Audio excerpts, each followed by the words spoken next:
Hi, this is Mami N, your Mami Negosyo. And in today's video, I want to share with you my answer to the question, what are the effective strategies to address high employee turnover related to organizational structuring, rule implementation, and establishing clear role accountabilities? Now, that long question was the question asked by Reina in our free 30-minute mentoring call. Now, before I forget, if you have not done so, may I invite you to hit the like and subscribe buttons below so that you will be notified when I answer more questions like this, especially long questions like this. So, let's talk about the effective strategies to address high employee turnover that's related to your organizational restructuring or rule implementation or establishing clear role accountabilities. That means your business is growing, so things are changing in your organization and employees are now leaving and you don't know what to do.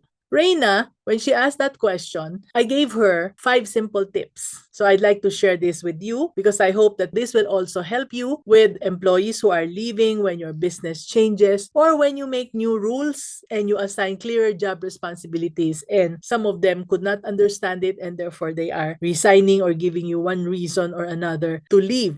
First of all, at this point, if you are experiencing this, let me congratulate you because it means that you are clearly experiencing growing pains. Yes, it is painful, especially when you are dealing with people's issues. And most especially when those who leave are people with whom you have already formed relationships, years of relationships with. So here are the 5 tips. Tip number 1, talk openly between you and your team. Make sure to talk and share information with everyone about the changes that are happening in your business. Tell them that the changes are positive changes. Explain why things are changing, what the benefits will be, and how it fits with the business goals that you have. This will help your employees feel that they are included and they will be less worried. You see, this happened to me many years ago when we started to computerize. At that time, the buzzword was downsizing. I don't know if you were born at that time already, but everybody was computerizing and people were forced to resign because if you cannot adapt to computerization, then you will be asked to resign. So there was a rumor that the computers are being installed so that we would be replacing some of the people in the business with the machines. It was a period of chaos as each employee was starting to get scared that she would be the next one who would be replaced. And at the same time, they were bickering also because each one was trying to show us that she was better than the other to prove that she should be the one to stay and the other should be the one who has to be replaced. Now, it was only when we explained to the whole group that the computers were to help them work less and work faster and that nobody will be replaced that the chaos died down. Now, tip number 2, work together with your team. Involve your employees in the decision-making process whenever possible. Ask for their ideas and thoughts about the changes that you intend to make, as well as the ones that are already happening around them. Now, this makes them feel important and more connected with the company. Just like what happened when we computerized. Once everybody knew what was happening, instead of the heavy negative energy in our office, we suddenly felt the positive, excited feeling around the computer training. We laughed at our boo-boos that are related to computerization, and the fake news about computers that circulated around became very funny. Talking about funny, a very funny story that kept us laughing was about floppy disks. I don't know if you have heard of floppy disks. I hope some of you remember the ancestor of the thumb drive, which came from the diskettes, which evolved from bigger floppy disks. These were softer and they were round but encased in something that was square. So anyway, one day, one of the ladies was shaking a floppy disk off the table before inserting it to the disk drive for the floppy disk. We used to have disk drives in our computers.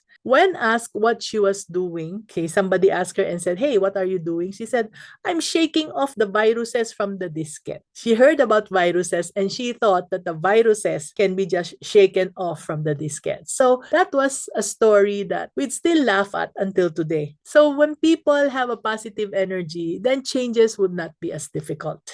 Tip number 3, help your team to learn and grow. What my team is strong at is in providing training and support for everyone, and especially during this time of change. offer them chances to learn new skills and to get better at their jobs. This shows that the company cares about the success and that we are still eager to continue to have them in the team. Now, if we send this message of reassurance to them, it reduces the chances of them getting scared of losing their jobs and looking for other jobs elsewhere to feel safe. So tip number 4 now, let everyone in the team know what to do. This is a time to explain to them clearly what each person's job or role is and what is expected of them. Write down their responsibilities and let them know how they will be measured or evaluated. This is something we do well in our organizations, even when no major change is happening. And with the threat of a big revamp and many people uncertain of their future, this is something we can re-emphasize in case some people have forgotten. So when people understand their roles, they are less likely to leave because they feel more supported and as a result, more confident in their jobs and positions.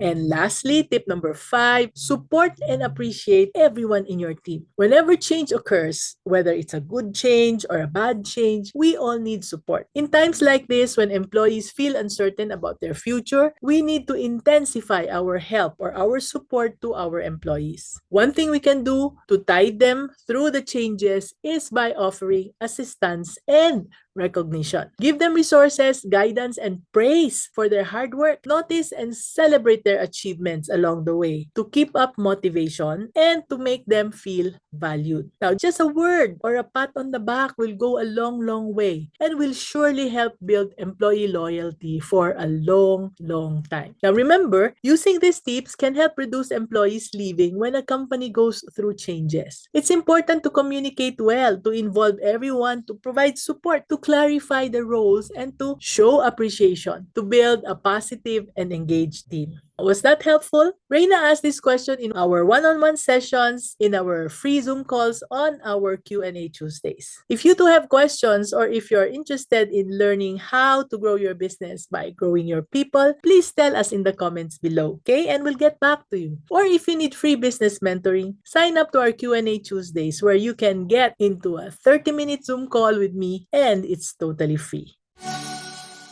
So, if that was helpful and you want more business tips, then click the link in my bio to sign up for my weekly newsletter so that you'll get free access to exclusive insights, private Q&As, and inspiring episodes delivered from my heart to yours, straight to your inbox. This is Mommy and your Mommy Negosyo saying, be business-minded, Pinoy!